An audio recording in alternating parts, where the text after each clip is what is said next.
As we end off April 2021 with the release of new Pokemon Snap, May is looking to be a solid follow-up with a good amount of pretty interesting and fun-looking games to look forward to. And though, as always, it's likely that new release dates will get announced or there's some game that just flew under our radar that isn't featured in this video, the goal of today's video is to highlight 14 games that we're excited to check out or that we think you would be interested in checking out next month. With that being said, let's talk about it.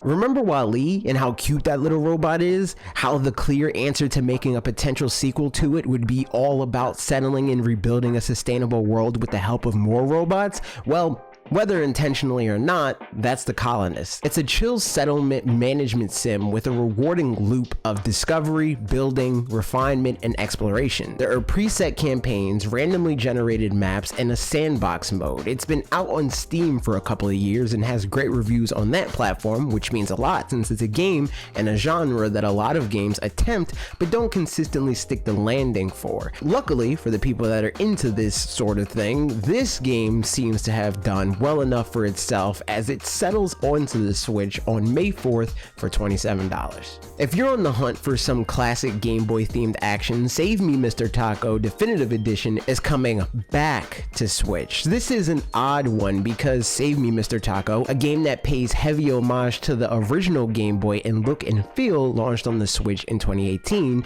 published by Eclipse. After some less than weird issues with the publisher, the game was pulled from the eShop in November 2020 with a promise from the developer that the game would come back better than ever. So here it is, being published by Limited Run Games with improved balancing, difficulty modes, quality of life improvements, and more. With the controversy of the first, you can keep an eye out for reviews, but assuming the launch goes well, it makes its way back to Switch on May 5th for $15.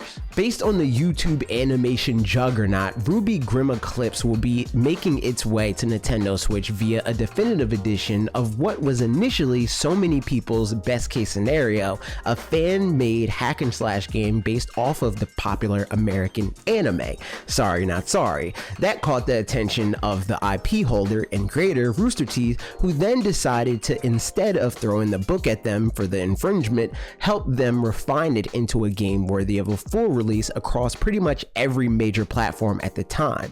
I'd assume big fans of Ruby would know far better than me about the actual value of the game itself, but I think people that rally behind the idea of companies embracing their fans in this way may want to check this shining example of a fan game gone right out when it releases with all the base game's DLC included, new costumes, Switch exclusive access to a new 2-player couch co-op mode, all releasing on Switch on May 13th for an unannounced price, but when we know the price, I'm sure someone can let us all know in the comments down below. As announced in a Nintendo Partner Direct in August 2020, Subnautica and Subnautica Below Zero are both launching on the Switch this year. These are both critically acclaimed open-world survival games that do the unthinkable and play largely underwater. Honestly, deep underwater can be scary, and we know that video games are not often known for having fun gameplay under there, but that's what sets these two games apart. As our friend Dan Seibert would tell you, because he loves these games,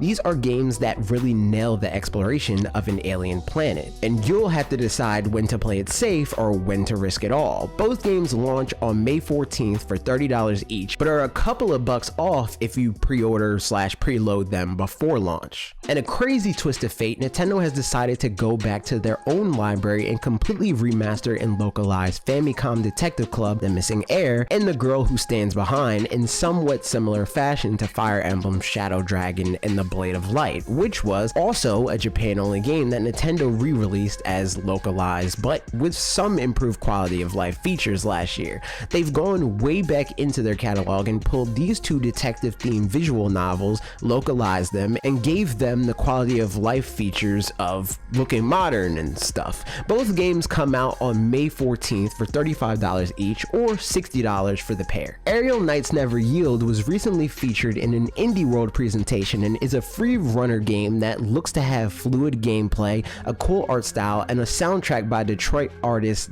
Danime Sama. There's not a whole lot more to say about this game for now, but it does have a demo you can go ahead and download and check out for yourself. The full game releases on May 19th for $12. Mitopia also has a demo that just launched this week. This is a remaster and upgrade of the late 3DS title of the same name, Mitopia. The whole shtick of the game is that it's a comedy RPG, especially accentuated by the fact that the characters can be, or rather should be, your friends, family, celebrities, or whatever means you want to make. Parker played a bit of the demo and recommends that if you want to have the most fun with the personalized me part of it, you should try to spend some time having fun setting them up before actually starting the game, so that you can pick them on the fly instead of breaking up the gameplay by needing to create them when the story beat happens. I plan to check the demo out for myself over on our Twitch channel, twitch.tv/fanatixfour, so if you want to further confirm whether or not the game's for you, and for whatever reason you don't want to try out the demo for yourself, you can watch me do it. Also, the extra bonus will be that after I'm done playing through the demo, I'm going to go into playing new Pokemon Snap, and you can watch the first gameplay of that. At any rate, Mitopia launches on May 21st for $50. Wanna Survive is a zombie apocalypse strategy RPG that's been out on some other platforms and received great reviews on each of them, with the soundtrack from the same composer as The Binding of Isaac and The End Is Nigh. The way this game stands out from other strategy games like Fire Emblem or Into the Breach is largely in the horde gameplay of the zombie enemies and the XCOM-like permadeath that will make every move count.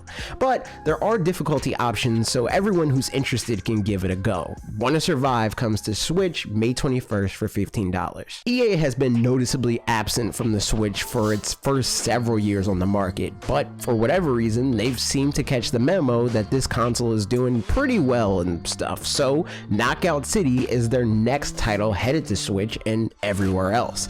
It was featured in the Nintendo Direct in February and is a free-to-play multiplayer dodgeball game. Hard to say whether this will be the next success story like Fortnite or Paladins, or not really make much of a dent like Spellbreak or Ninjala, but a dodgeball game is a fresh new idea, so try it out for yourself for free with up to 7 friends when it launches on May 21st. Apparently, May is the month for games announced at recent directs because Shimagami Tensei 3 Nocturne HD Remaster is finally making its way to Switch this month. The info rollout for Shimagami Tensei 5 has been incredibly slow, but at least more of Atlus's games is finally releasing on the Switch with this. This is a classic PS2 era RPG battling a demonic invasion in Tokyo, but with graphic enhancements make it a bit more polished for more modern audiences. Shimagami Tensei 3 HD will come to the Switch May 24th for $50. Did you ever watch Jaws and feel some kind of empathy for the shark?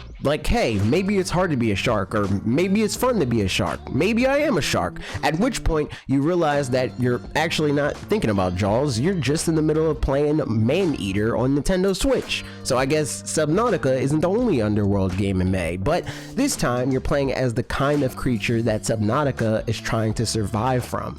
Maneater is a single-player action RPG where the more you eat, the more you grow, and the bigger things you can eat. It's kind of dumb fun, but it's the kind of underwater power fantasy that you've dreamed about since first watching Finding Nemo and secretly knowing that fish are not friends, they are food. Maneater swims onto the Nintendo Switch on May 25th for $40. What's with the water theme this month? King of Seas is a brand new multi-platform action role-playing pirate game with story quests and an upgradable ship with different customization options to fit your playstyle, focused on ship combat and exploration. This game is published by Team 17, who is a pretty reliable publisher with games like Overcooked, Monster Sanctuary, Yooka-Laylee and the Impossible Lair, Blasphemous, Moving Out, and plenty more under their belts, and this game looks like another win to add to that list. There's a demo out now, and then it sails onto the Switch on May 25th for $25, with a pre-order discount down to $20.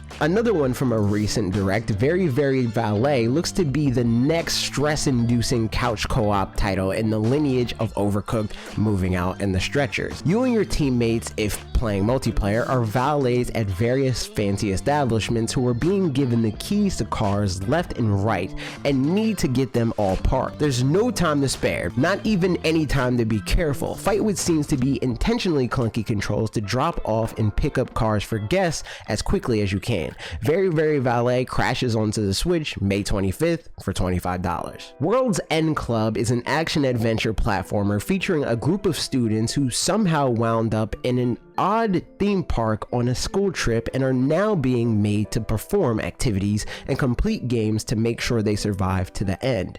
Without knowing all that much about the gameplay, the story and setting is pretty reminiscent of a more family-friendly version of TV show Alice in Borderlands, a live-action anime-inspired show with a similar kind of premise. But it seems we can expect a varied cast of characters and a neat presence and just see how the gameplay delivers. World's End Club releases on May 28th for $40. And those are some of the best, most interesting games releasing on Nintendo Switch this May. Let us know if there are any games that we missed that you're excited to play, so people in the comments know what they should be picking up next month. Also, out of the games that I mentioned, which one are you most excited to check out, if any? What was your favorite game from this month? Let me know all of that and more in the comments down below. I hope you enjoyed this video. Thanks for watching it. While you're down there leaving a comment, be sure to click the like button and share this video with a friend that's looking for a video game to play on their Nintendo Switch. Also, if you haven't already, be sure to subscribe and ring the bell for more videos like this every Tuesday and Thursday at 4 p.m. Eastern Time. Okay,